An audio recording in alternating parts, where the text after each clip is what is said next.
everybody. Oh, it's okay. It's us. Right. It's live. We're here. Begun. It's begun. Okay. Hi, my name's Michaela. I'm the communications director here at Red Hook Studios. Sitting with me is Chris Barassa, our Red Hook co-founder and creative director, and we are going to be taking you through Kingdoms. We're going to be doing a little bit of gameplay. We're going to be taking your questions. We're going to be showing you some stuff that might be coming up, but we'll be doing that a bit later in the stream. And yes, hello to everyone in the chat. Feel free to post your questions in there as we go through. Just throw them up there, and we'll get to them. We're wildly out of practice. I don't think we've done it in like a year and a half or 2 years, so it's going to be amateur hour. Yeah, here. last time was for Binding Blade, which was like December. About a year and a bit. And it was a while, but you know, you're here with us. We're all here together. It's just a big supportive circle. We've got John in the chat too, watching over you.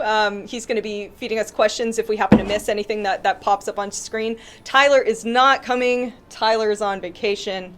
He's like, I don't want to stream. He's like, no. He's like, you guys do it. He was like, yeah, you can figure that out. But yeah, so that's what we're doing here today. That's right. Yeah. Before we this is a hell of a segue. Obviously, last week we got some really unfortunate news about our voice actor, Wayne. He passed away. It's a big blow, not just to us in the community, but, personally, I felt it. We had a 10-year relationship of kind of writing and having him perform the script. Was a real honor and a distinctly high point of doing this entire enterprise. So we just wanted to thank you guys all for your thoughtful messages. His wife had been emailing me and mentioned, that she was really, overwhelmed to see the support and just how much of an impact Wayne had on our community and on us. So thank you guys for sharing your thoughts and feelings in the ways that you did on like Reddit or even Twitch. We watched a bunch of streams last week, obviously, and so it was a bit of a jarring timing to release something and then lose someone so important to us. But thank you.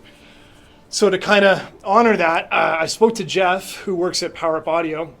They do our all of our kind of mixing, all of the audio engineering, all the sound effects, everything you hear in the game has been run through them, and they're excellent.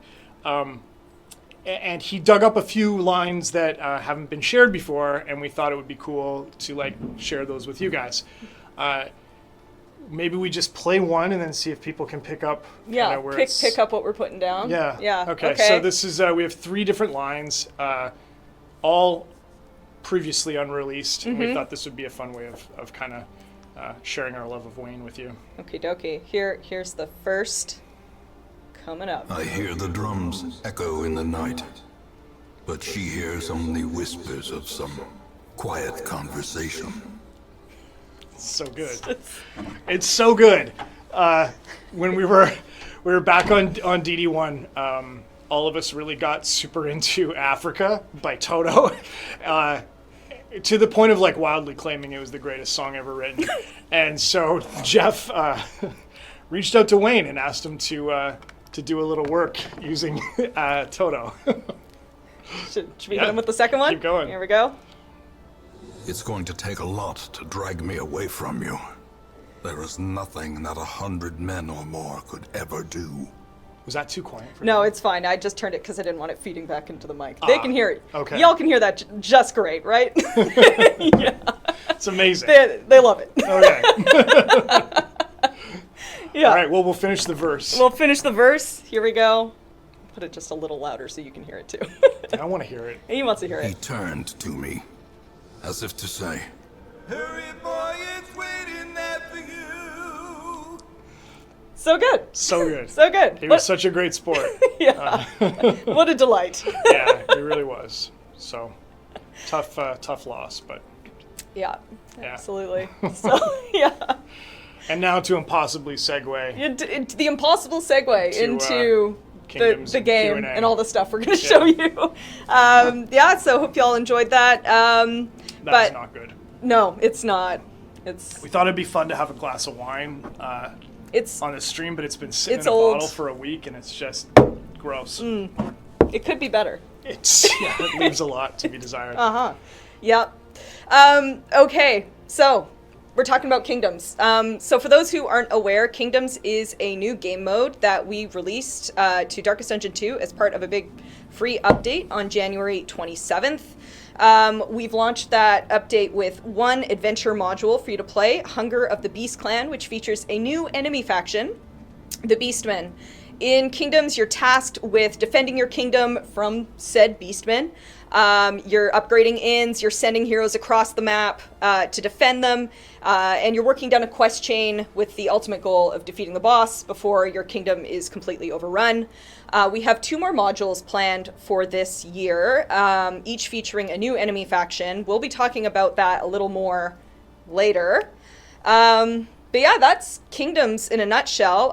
If you haven't tried it yet, if you don't own Darkest Dungeon 2 yet, the game actually is currently 50% off on... What a deal. My God, what an a incredible deal. Yeah. What a steal of a deal. You'd be crazy not to leave a positive review for that kind of value. Yeah, we would love it. if you like it. If you told people about it, preferably on Steam. Oh my God. But yeah, the game is 50% off on Steam until February 10th. So you still have a few more days to pick that up. Tell your friends, tell your family, tell Steam. Leave a nice review. On January 27th, we also released our second DLC, which is called Inhuman Bondage. That's available now for $10 USD. That includes a new hero, the Abomination, a mini region called the Catacombs, a new enemy faction, comes with a pet, a bunch of new items. It's pretty awesome. The Catacombs environment looks awesome. Yeah, it looks awesome. We It's very have cool. green screened behind us some of it right now. And yeah, it's pretty cool. So I thought, Michaela could play. We could show off some of the new stuff. I know many of you guys are already, playing it, which is awesome. We've been reading all of the feedback and collecting it and reflecting on it this past week, and also resting the team. Everybody worked pretty hard, just coming back from Christmas straight into a 3-week push. So we gave a bit of time off this past week. But yeah, we're looking ahead to the next Kingdoms release.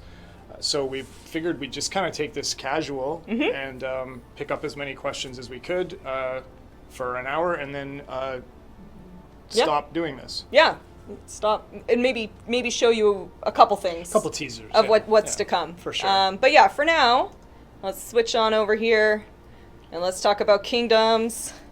I can't read that name. It's Von Brenz. Stuart did an amazing job. There's 2 new tracks added to the soundtrack.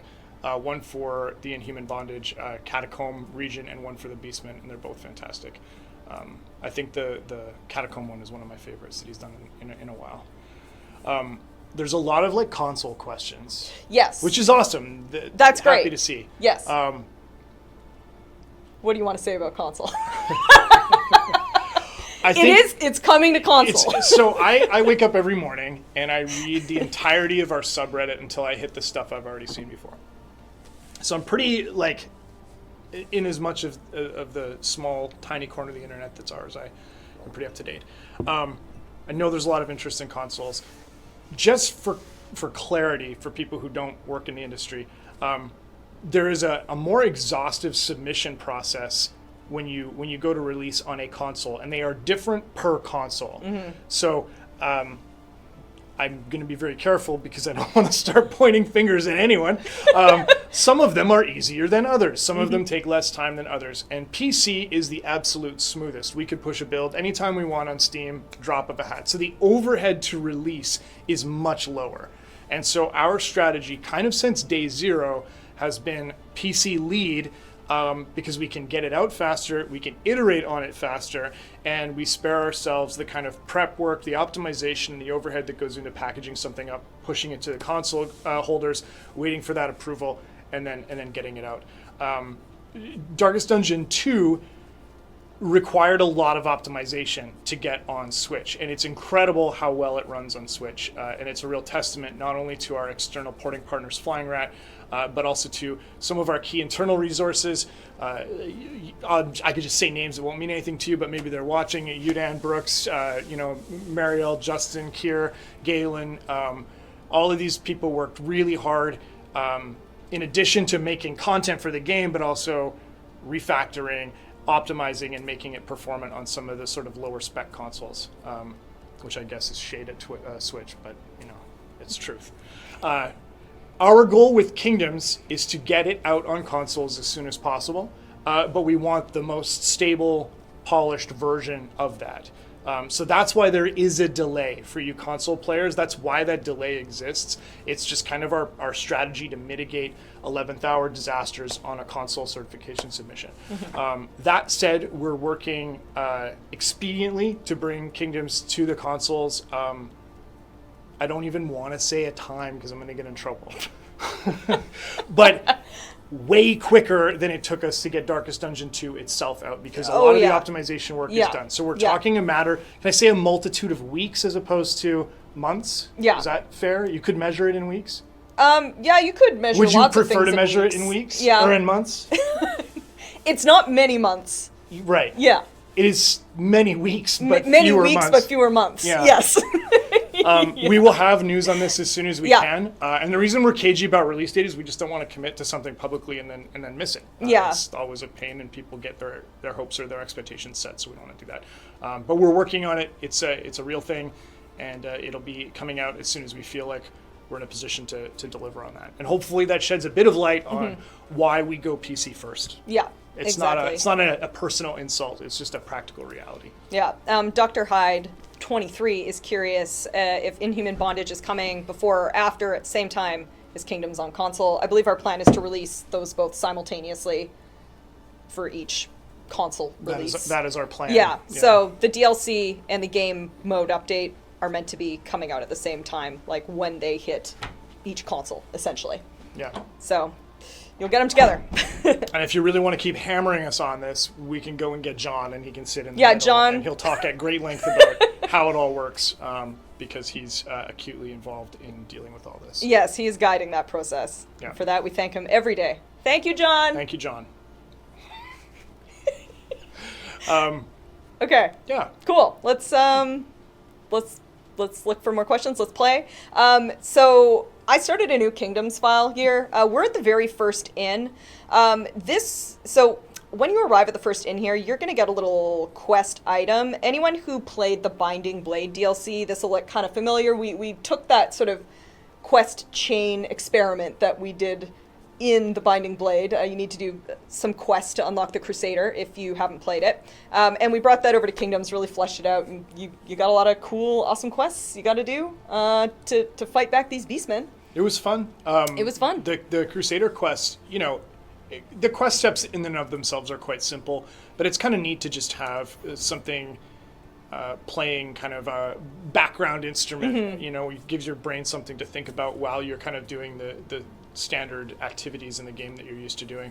And we got a lot of really positive response after Binding Blade. Yes. So we felt like was working a lot with Eric, one of our senior designers. And we felt like, the quest in Kingdoms exists as a mechanism of, player-controlled propulsion through the mode while you're being kind of opposed by circumstance. And I think the reception's been really good. Yeah. Everybody hates the stage where they got to pack their stagecoach full of Yeah. bodies, but No that one was the likes to- point. Yeah. That was the whole point. Inventory management. Yeah. So definitely delight in the unhappiness around that step. And we're going to keep experimenting with each new quest. So each Kingdom's release will have its own quest, each faction. Yeah, exactly And right. they're different, so. Let's take a look at our map, shall we? Yeah, this is the heart and soul of the kind of Kingdoms experience, I guess. You live in a persistent space, unlike the more traditionally roguelike run-based Confessions mode. Kingdoms has you kind of anchored to a grounded space. You move around, you reposition your heroes, you track down valuable enemy targets, you pick up treasure as you go. But this is kind of really encapsulates the new mode. Someone asked about Crimson Curse when we go to do the third module update, if we're going to keep the Crimson Curse. you want to? Do I want to? Sure. Okay, we'll keep it. Okay.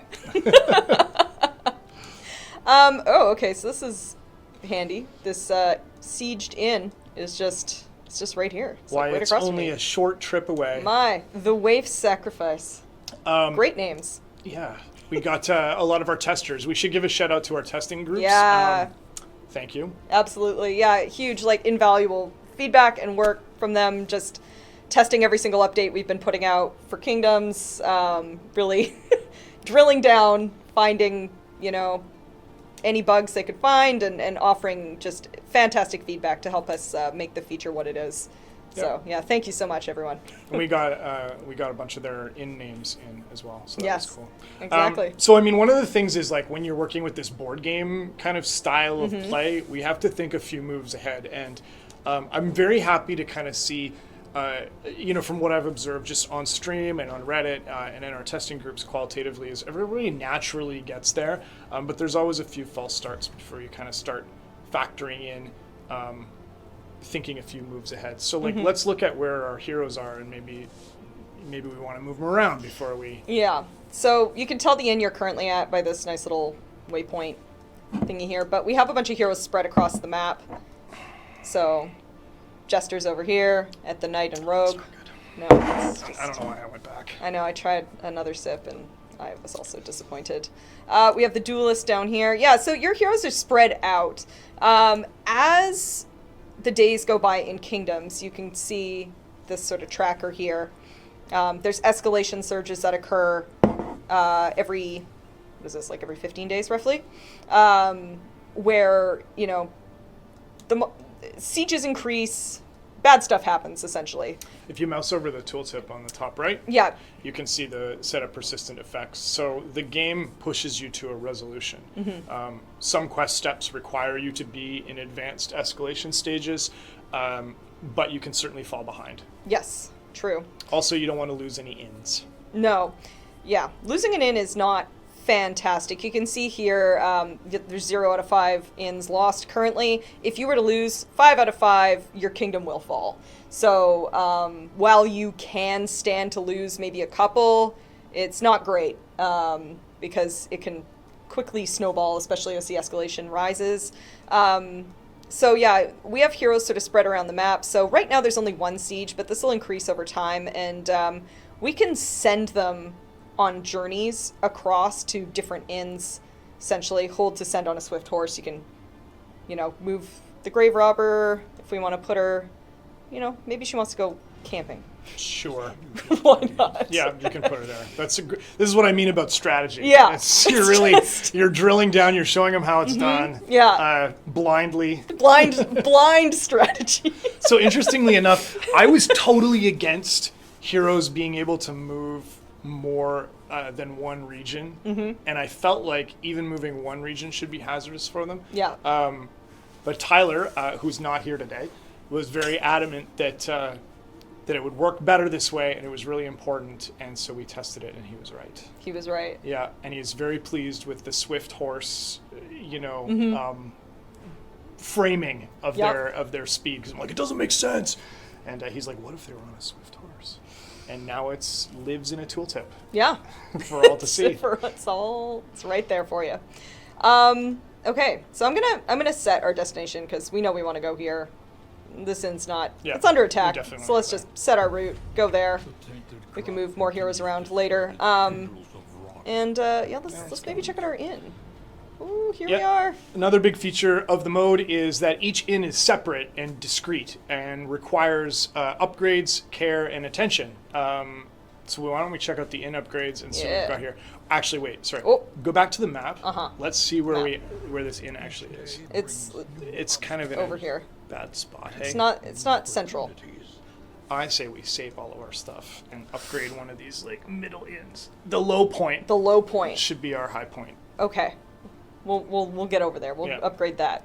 But yeah, so each inn is going to have its own little upgrade tree for each element, essentially. So the barracks, which is how you upgrade and get stronger militia. This was another Tyler special. Tyler, he's not even here to And soak we're- up all and this we're praise. giving him- You're this is like, more praise than I've ever given Yeah. him to his face. uh-huh.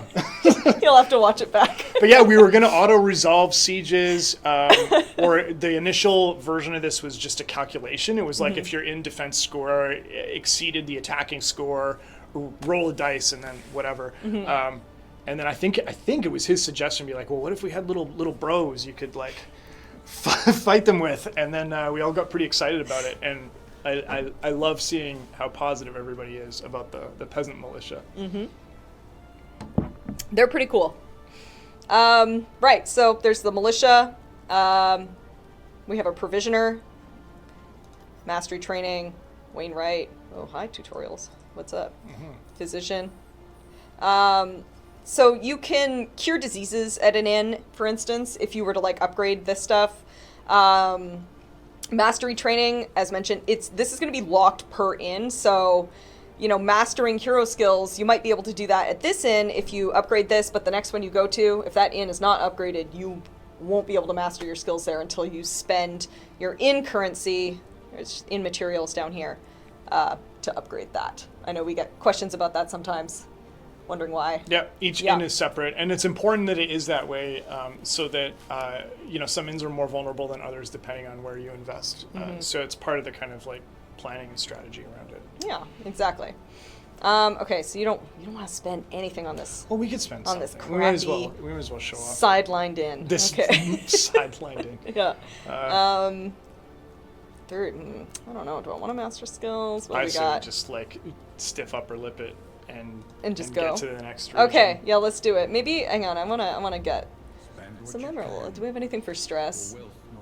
Big B's a little stressed. He looks a little stressed. Thick, veiny sausage, always a pleasure. Love to call that out. It's a great name, man. Does this imply the antiquarian canonically beat the Wolf and took over the brigands? I think it's a fair. I think it's implied. Sure. Yeah, Yeah. I think that's implied. All right, no stress. That's fine. We're just gonna. D1 heroes. People are gonna drink. They're gonna have a great time. Oh, da-da-da-da. Everyone loves stale bread. Enjoy. Toka Gaming.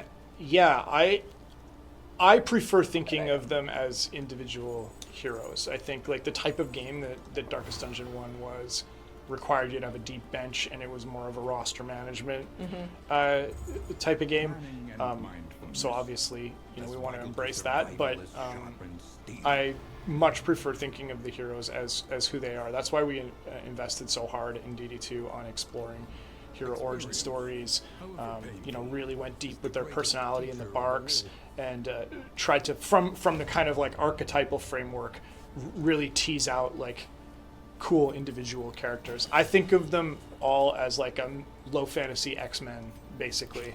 They're a little bit like superhero kind of DNA exists inside them. So that's I think like going forward, I would look for us to embrace that, even further or as often as possible. I don't see us returning to an archetypal format. Absolutely. One thing that might be fun to show. Oh, quick follow-up. Oh, what? Yes. Why does a bounty hunter get different names then? Good question. Because no one knows who he is. Yeah, who is this guy? Right. Yeah. He's Boba Fett if they didn't explain everything you never wanted to know about Boba Fett. He always gets rolled with the name of somebody on the dev team. It's random. Yeah. And we kind of like that. Yeah. Occasionally you'll get my last name, which is the most Italian bounty hunter Yeah. you'll ever see. I don't want to do the voice. Yeah, no, please don't. Okay, cool. Something to show. You can check out relationships for everyone on the Kingdoms map. That's more friends than I have. Yeah. Like, I can't even do this in real life. These people are doing pretty well with their social circle. But I guess you need to have strong bonds with many people to thwart the Beastman. Yep. So here we are. I mean, any of you guys, I'm assuming most of you, I see a lot of familiar names. I've played it. You guys know how important the relationships are. Yeah. Yeah, everyone's at neutral right now, obviously, because we've just started this. But, if they're in positive or negative relationships, you'll be able to tell that here too. It's super handy planning out, who you're going to pair up and whatnot. Relationships last, I believe it's a couple days in Kingdoms. And I hope I'm not talking out my ass. There's going to be something that if you were in like a relationship, it would say on the screen. Yeah, it does. Yeah. Yeah, it says on the screen. You don't have to keep inflecting. It's just going higher and higher. I think this is correct. Yeah, it'll tell you like how many days until reset on the screen. Yeah. I'm like, oh no, is this a false memory? Did I make it But up? you kept talking. But I so you're I like, just kept going. I'm committing. I'm on stream. This is what you do. You just chat and hopefully it's correct. Yep. Yeah, it's cool. Okay, hang on. Let me just throw a couple of these things. Yeah, why not? You can have that. All right, let's go. Let's go to the fetter. A couple questions about modding and difficulty stuff. So the easier one first. As far as Kingdom's difficulty options go, I think just posting your feedback in our Discord is a great way. We've already pulled a bunch of stuff out of that, and it's something that we're going to keep looking at. Kingdoms is obviously brand new and is going to get the benefit of some more development time and maturity over the course of the year. So, we're always on the hunt for ways of making it cooler, or letting people try different stuff. And for modding, we did a big modding push last year. Hey, completed the quest step. Nice. We did a big push for modding around, what was it? Was it like March or April? Like when the mod update came out? Yeah. That was in August. Okay. Yeah. Yeah, I am. Cool. That's why I'm on the screen. It was called the Dark Side of the Mountain. Remember, you could spin around? Yeah. That was my contribution. Yeah, that was very cool. What if we spin around? And then I'm like, that's it for me. Who likes the spinny mountain? Let us know, chat. You like that spinny mountain? It is very cool. It's similar to the difficulty options on Kingdoms, though. We're, going to take a look at what our development priorities are, what kind of feedback that our modders are giving us. We have a testing channel, a private testing channel on Discord that is dedicated to modding, and so we'll be looking to see what kinds of things they're looking for. Obviously, low-hanging fruit stuff is easier for us to do. Big comprehensive tools and all of that gets a little bit trickier and has to be balanced against what other priorities we're working on. Mm-hmm.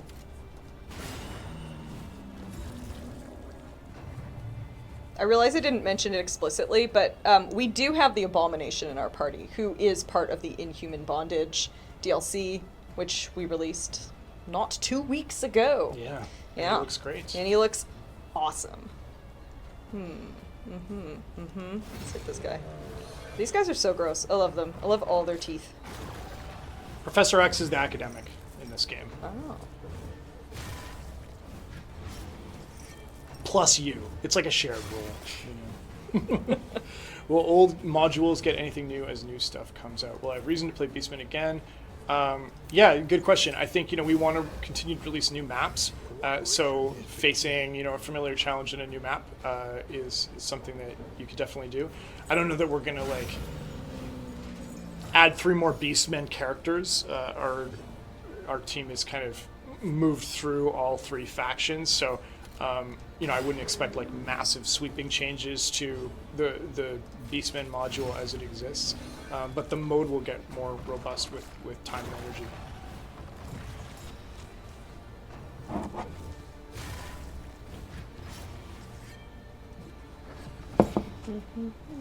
Let's see something awesome. So good. So good. Love it. Shazam. Yeah, I'm really happy with how his model turned out. He's super cool.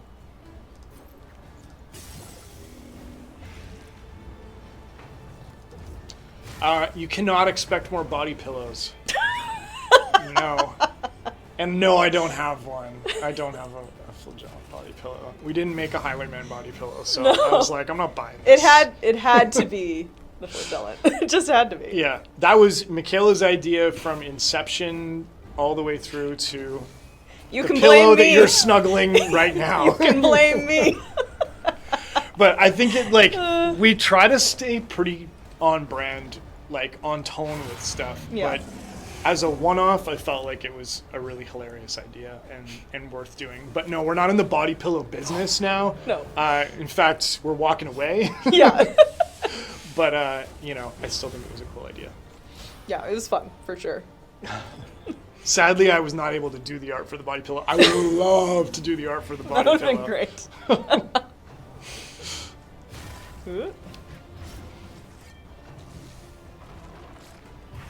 I'm seeing a lot of Hellion mentions in the chat, but I'm not sure what the concern is with the Hellion. What's going on, chat? What do you want to know about the Hellion?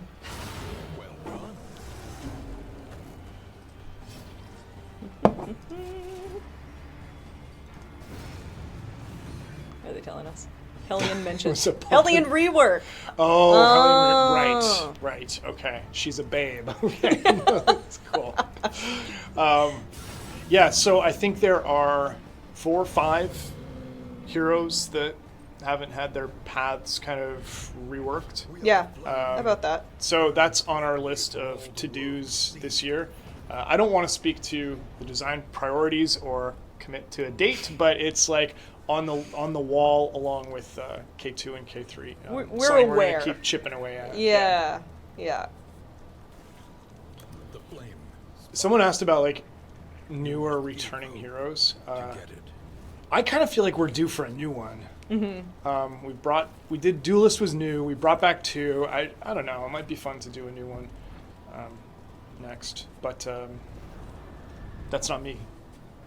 I haven't even talked to anyone about this. I'm literally just You're winging spitballing. it. You're spitballing.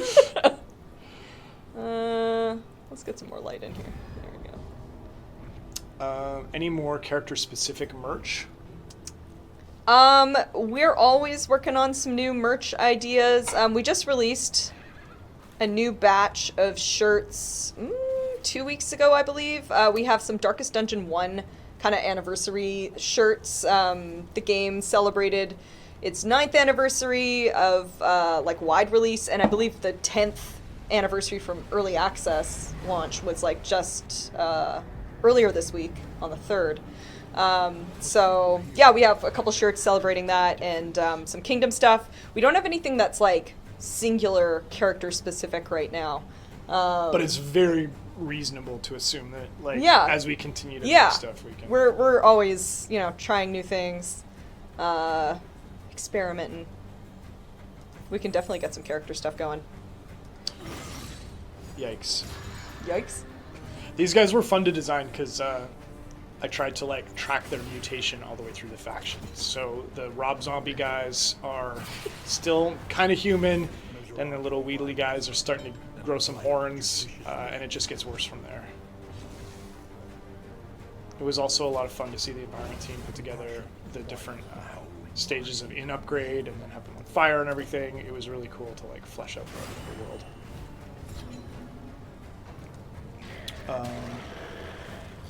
Sorry. Are we supposed to read the academics' comments when you fully upgrade the characters in Living City as the definitive end-all, be-all for how the characters are going to go? A big theme of this game is about confessions mode is about kind of processing failure, acknowledging and accepting where you've come up short or compromised yourself in some way. And that's echoed in the main story, and then in each of the hero stories we kind of explore their backgrounds through the same lens. So the Living City lines kind of it's meant to give a bit of a capstone to their intent going forward. If we're to create other titles using these guys, then obviously their happy ending might be interrupted by, a third big boss or something. Who knows? But yeah, the capstone lines, if you take Confessions as an enclosed kind of narrative experience, is meant to sort of give them a happy ending or at least shed some light into their intent as they kind of look to the next phase of their lives beyond all of this.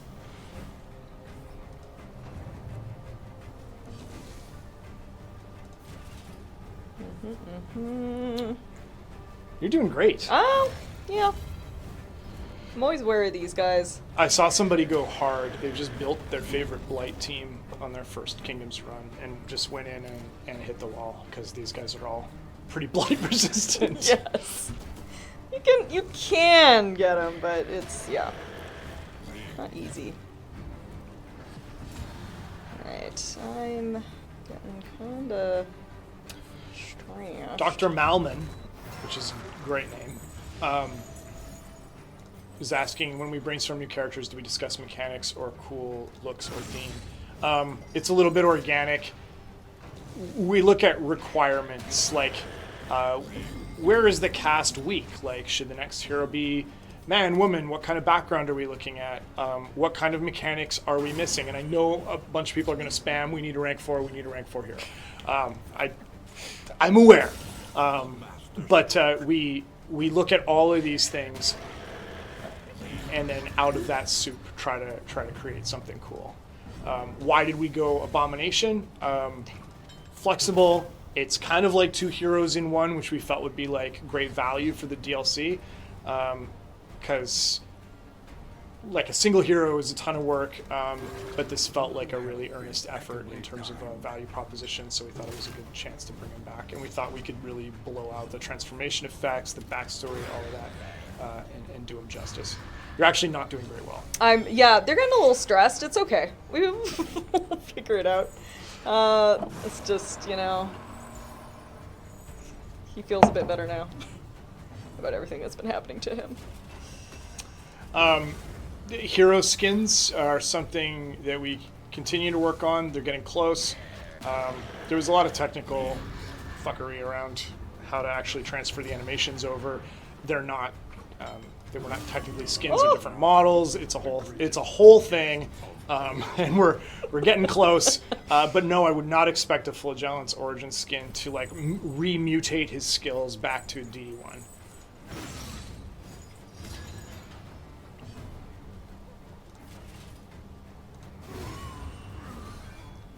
All right. Don't. Oh. Okay. Will Bounty Hunter get his own Oh, equipment and skins? no! You're just. I it's stressed like, him. This is the first day. Here's how not to play. Yeah. It's the first day. It's like just My first in. you've embarrassed yourself and the studio. It's I'll just see myself out after this. Oh man, Homunculus, I feel like the Vestal doesn't recognize him. He had a bag on his head when he was a torturer. So, and I assume that there'd be a bunch of them doing this torturing job. So I don't think she's like, oh, you're the specific one. But I would imagine if there was like an animated series or something, there'd be some contempt there. Hey, we lived. We lived. There. No one died. It's okay. It could be worse. Well, we see Fnatic as a playable hero. Geez, I don't know. I haven't thought that far ahead. Maybe a boss. Right. I've gained the ambulance designation. My coach is authorized to carry medical practitioners and supplies. I gotta seek out field medics and merchants with a surplus of goods and deliver them to a besieged inn. So this is our next quest step, because we were able to complete the previous one. Yep. So that's cool. Get some mastery. A lot of the quest steps are kind of freeform because we wanted you to be able to roam the map. So they're agnostic of region in a lot of cases, or at the very least require multiple regions to be visited. And that was by design so that you weren't feeling constrained, like you have to go to this spot on the map, even though you rolled random sieges all up here. And we wanted you to have a little bit more flexibility. Mm-hmm. You should go back to show the events. Show the events. The thing, yeah, that thing. Yeah, so town events were like really popular in DD1. We added them post-launch, actually, and they kind of helped make returning to town a little bit fresh or a little bit unpredictable, and so we wanted to do the same thing here. They started out purely as stats, and then we invested some time and effort in creating some verbose and art, and we'll probably be looking to add more of those as we move into the next module. Mm-hmm. So in this case, you have no location scouting. Nope, we're blind. It's a great event. We love it. Okay. What is going on? Well, nothing is currently under siege. Grave Robber made it to her camp. She's having a great time over here. Awesome. Yeah. So, I think I made a great choice by sending her further away from the group. So Extremely we got to look for stressed. field hospitals and hoarders, right? Yes, And exactly. look at it. You got to buy some stuff and fix these guys. It's like grotesque It's what not you just did to what them. I've done is it's a travesty, really. Like, Disnus is so disappointed in me. Mariner Hawk wants to know if there was something we wanted to add to Kingdoms, but we couldn't due to time constraints. I have something that I wanted to Ooh, add. what's do you that? Do you know have anything? No. No, you're good. I'm good. You're not good. I'm not. Some like guardrails, Yeah. maybe. For I think Jared Bear called this out in his stream when he beat Kingdoms. He's like, "Oh, I guess it's kind of just over and great." I wanted something a little bit more spectacular for the end, but time constraints being what they are, we just couldn't get there. Couldn't do some big grandiose cutscene or something like that. So it's something that I'm thinking about. But definitely, you have to make a lot of hard choices in this crazy business. Sometimes, you gotta kill a few darlings to get over the finish line, and it was important to us to get this thing out. Okay, I've upgraded my provisioner. I'm gonna see if is there any Precious pipeweed. relics remind us of a No. time before the end. Man, Don't know, Dazul. The sort of lore characters are meant to be a bit of a satirical take on like bureaucracy and the civil service. So why they're kind of written like press releases. Excuse me. Whereas the heroes are getting like dirty and stressed, trying to get the work done. These kind of figureheads are negotiating and kind of talking around and being very self-important about the actual like the population infrastructure. And I felt like it was a neat opportunity to kind of a little bit of satire, but also show in relief the fact that governance is a difficult thing, and there is implied to be a population that's trying to like rebuild itself after the events of the Confessions mode, whereas the heroes are just like rolling up their sleeves and getting it done. So I don't know if they're going to be developed or placed in the game as actual characters right away or anything. Currently, they're fulfilling their job, I think. But I'd be happy to add more events. Each improvement, a new variable in the equation of your fate. Let's see. Yeah, early American news media for sure. Should we switch in our You should do literally anything anything? you can. I would. Let's just, he's stressing people out. Let's just. There we go. Yeah, This that's not guy's bad. much less stressful to be around. Look how relaxed he is He's in that so chair. He's so chill. Yeah, when Yusuf posed him, I was like, that's genius. It's good. It's very good. All right. Who Cool. said switch out Highwayman? That's insane. No idea how to play the game. He's hurting. But it's nothing a little slime and bread. No, you already ate your bread, your slime. Okay. In confession mode, why is Bounty Hunter accepting his payment in candles? There is no lore. We need to tax you to Yeah. use this overpowered hero, and the only currency that matters to you is candles. So he's a big Bed Bath & Beyond guy, and he's He just likes to unwind. hoarding them up as much as he can. Yeah, lights 100 of them at once. He's a big bath What do I guy. wanna do? Yeah. Yeah, exactly. Do I want cure diseases?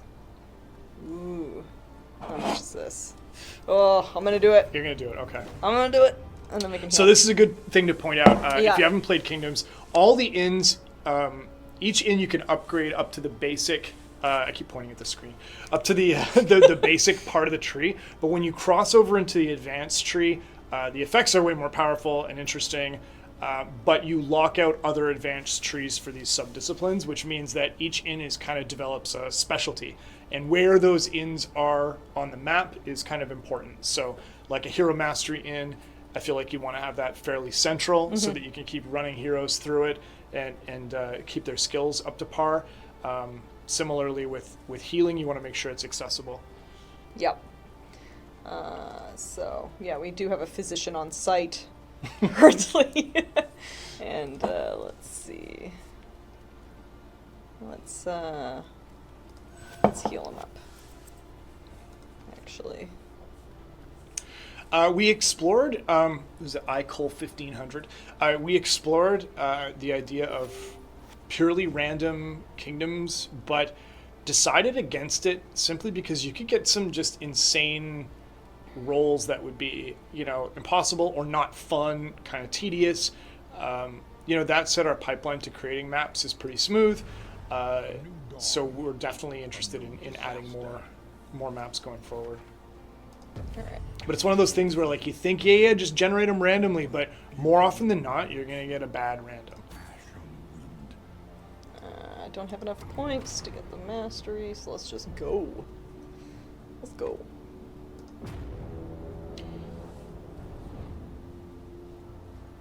Are we happy with the way that paths work in Kingdoms compared to in Confessions? That question is such a trap.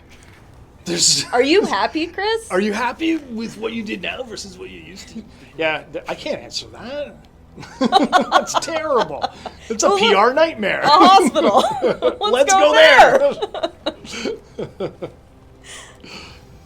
Whee. Bad random maps were part of the joy in DD1, but the amount of variables and the size of the layout was... The stakes were smaller. If you get a bad random here, you potentially won't feel how bad it is until you're many, many hours in. And in DD1, even a long dungeon is like, 40 minutes. So if you want to cut and run, you're also not penalized too badly. So we just felt like this was a better approach. Oh, yeah. We visited a hospital, so we picked up some Picked up healers. some healers. Nice. Yep. All right. I am happy with Hellion's biceps in DD2 relative to DD1. She's been lifting. She Yeah. looks good. But that was part of the influence, like in DD2, leaning in a little bit more on the comic book kind of proportions, action figure kind of vibe.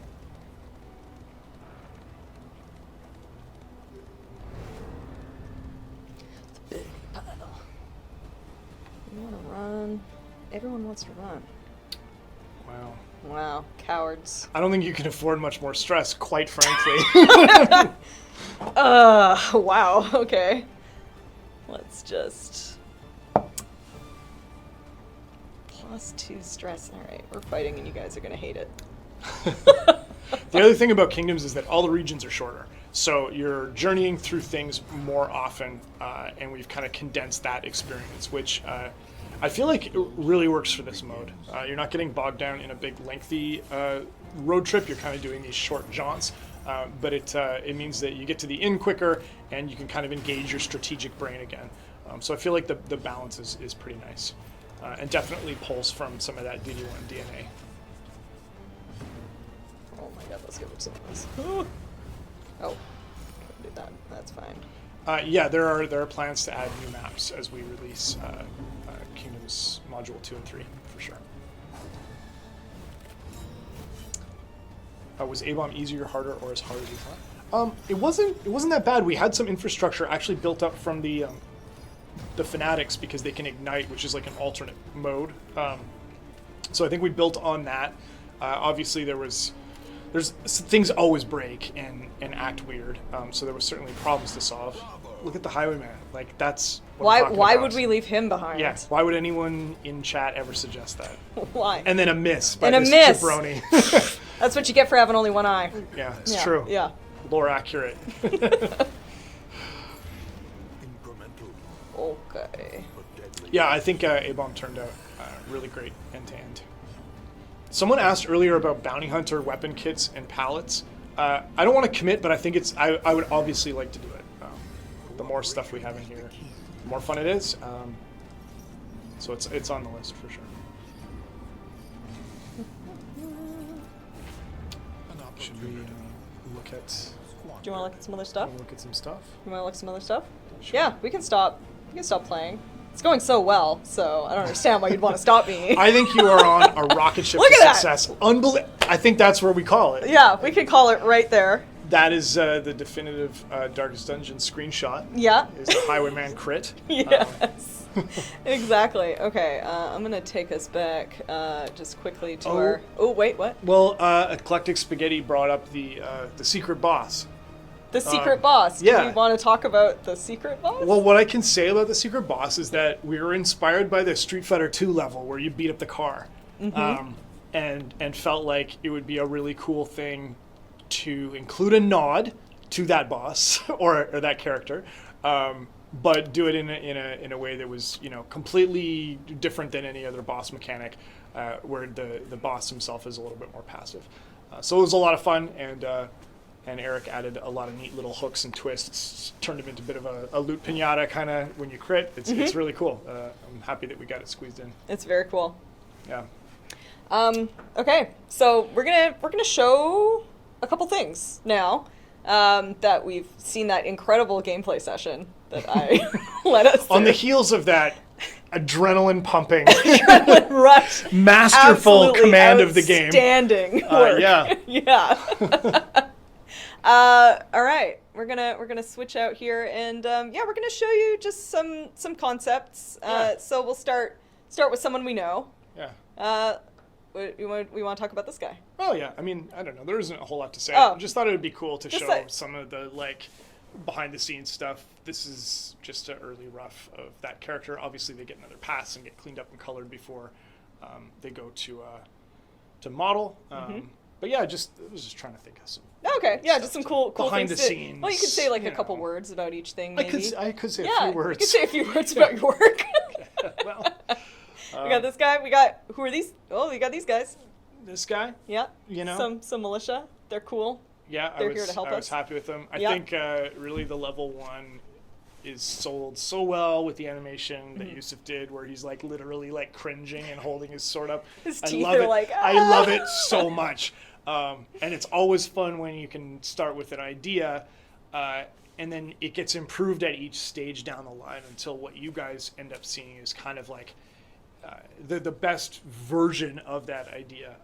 But not everyone has all the best ideas. It's really like a good idea gets added to and augmented as it moves through the production chain. And I think the peasants were a great example. I think that secret boss was another great example of just like, what if we, now since we're doing X, what if we added Y to it? And it's always really exciting to see. So the modeling effort, the technical work that went into these guys, all the way down, the animation, VFX, and then I can't remember who thought of, hey, they should bark. I'd love to say that most of these were my ideas, but I can't say that. You can't say that with 100% certainty. No, I need more bad wine. But that was another fantastic way of just giving a little bit more character to that guy. Perfect. All right. We got something a little new coming up now. Oh yeah, so this is maybe a little bit of a look, something maybe familiar to DD1 players. We're just working out the pattern on a cauldron here that may appear in the future. Not the most amazing drawing. We can probably move on. We could probably move on. Yeah. We can move on to something a little more detailed. Something like this. The Hag in DD1 is not coming back, just to be clear. But the Coven faction, we wanted to, again, pull some nods to DD1 and thought the Cauldron was a neat mechanic to bring in. This is like a low-level kind of witch unit. They're kind of gross fungus forest ladies. Yeah, fungus freaks. Yeah, Yeah. okay, sure. And yeah, we've got one last piece we can show now. Yeah. Color. Yeah. Woo. This is usually about as far as I take drawings before I pass it off to the modeling team. And they're really great about figuring out the backs and the sides. And honestly, if all I did was do art, I would do other views.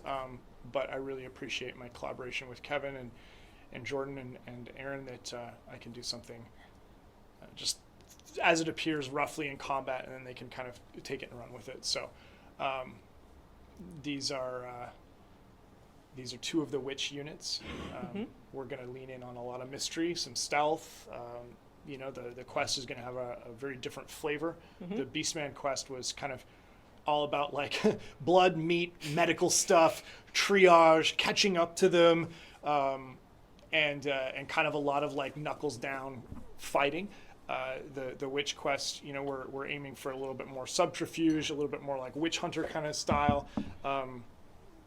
And I don't really want to spoil anything because the discovery is half of the joy. So we're working hard on in that vein. Yeah. Do we want to talk about when we're aiming for this next module to come out, or do we want to just mystery? I mean, I wish you hadn't even brought it up. I'm sorry. I being just honest. did right now. Yeah. Can it be measured in weeks and months, Chris? We're moving as quickly into production on 2 as possible. And I will say that the monsters have all been modeled and animated for all 3 modules. So we're working on UI, quest, VFX, polish, that kind of thing. So it's our hope to keep the release cadence as quick as possible. Yeah. Absolutely. Any path forward on Wayne lines? I'm just going to hit that straight ahead and say we don't know. It's a big loss, and he was there from like day 0 with our first trailer, and we're just kind of trying to think through what the options and implications are. So I don't really have like a slick, prepared answer for that right now. Yep. Yeah. Yeah. I guess we've been going for almost an hour now. Any final questions, chat, before we sail away for now? Oh.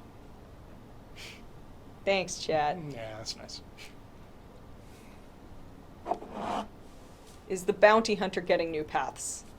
I don't believe we're planning on giving him paths. No, not currently. No. Kingdoms, you do not know what your path is actually changing. Yeah, we've seen that feedback a lot on Kingdoms, and we're aware. Kind of in the hopper for sure. Does the Wolf train the militia? Kind of, it's like that War Master guy. I kind of liked bringing the Wolf back just because like he smashed your town in the first game. So I was like, maybe he was just, enough's enough. We all need homes to live in, and he's taken his expertise in demolition and applied it the other way around. Yeah. The next Kingdom release will not be paired with another paid DLC. No. Yeah. That would be a crazy amount of work to have in the pipe, ready to go. Yeah. I mean, it would be great, but no. No.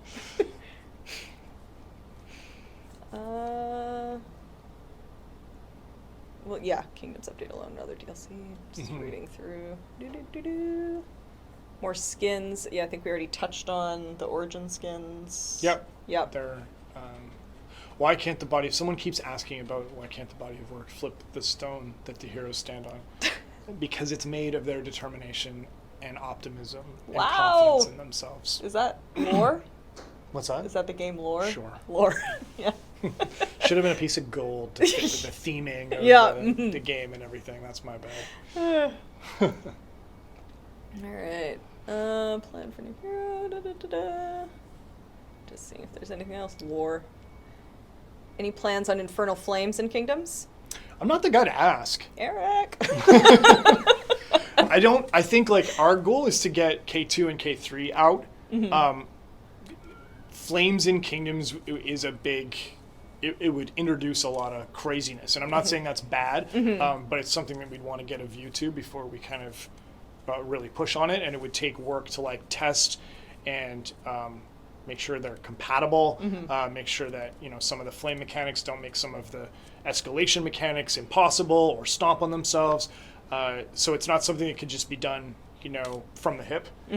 So I wouldn't look for that at all until you're playing K3 for the third time, and we've had a bit of time to let the dust settle on the third module. So I'm not going to close the door, but it's not on the top of the list. Yeah. A question: is Kingdoms the project for now, or is Confessions still going to get some love? Well, depends on what love is. Like, we Yeah. did a bunch of changes. Seething Sigh was kind of like, got some, I think, important work. The number of people who posted about being like, I've been doing this boss forever. So, we're not, it's not like it's still part of the same game. It's all DD2 support. So I wouldn't, it just depends on the scale of love you're looking for. Yeah. Yeah. Yeah. But yeah, no, we're always tweaking, improving. Yeah. Yeah. Yeah. For And sure. if we see that there's a big point of friction or, a big kind of community kerfuffle around a certain pain point or whatever in Confessions, we're obviously going to look at it. Ultimately, Kingdoms is a different mode. It's an experiment. It's its own thing, but the core game remains Confessions. So it's not like we're not invested in it being the best version of itself it can be. Do we see there being Kingdoms only regions? No, No. we don't see that. I'm looking around. I think if we're going to make a new region, it would be insane not to add it. Like, the beauty would of be the in system both, we have, surely. yeah, Yeah. we could put it in both. There's no reason why we would deny one thing the other. So, if we're going to go through the work of making a region the full size, capable of supporting the longer journeys that Confessions requires, you bet your ass we'd put it in Kingdoms as well. Yeah, absolutely.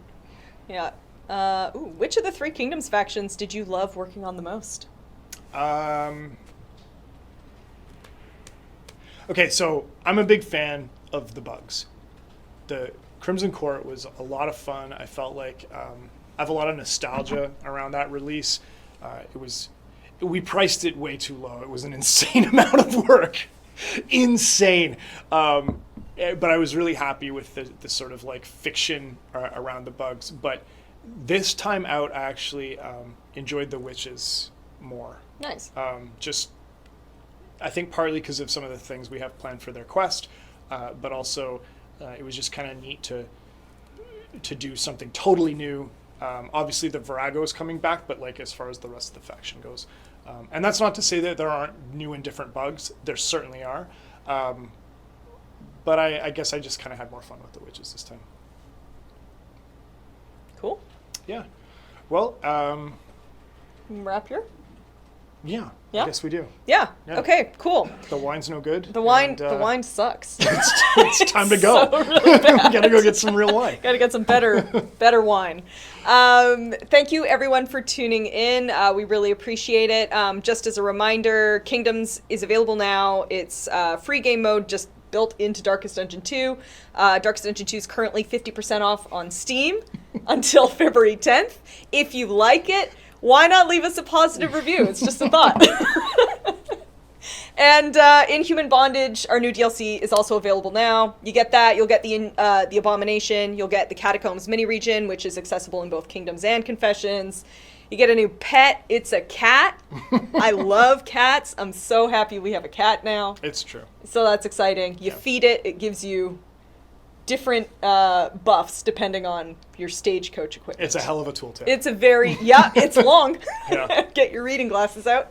But yeah, I think that's it. Yeah, thank Yeah. you guys for being here, being interested in playing, and it was a real delight for everybody on the team to watch people and see the responses to Kingdoms and Human Bondage. It's like the closest we get to playing on stage, is watching is watching people like consume it after the fact. It's kind of weird that way because it's a creative endeavor to make this stuff, but you never get the validation of seeing what people think in the moment. It's always like, sometimes long delayed. So we appreciate all your enthusiasm and the response to the work we've done. Yeah. Well, thanks everybody. Thanks for tuning in. And we'll leave you here. Okay, we're gonna end the stream now. We're gonna end the stream now. This Thank is you. the official ending. Okay. Bye everybody. Bye.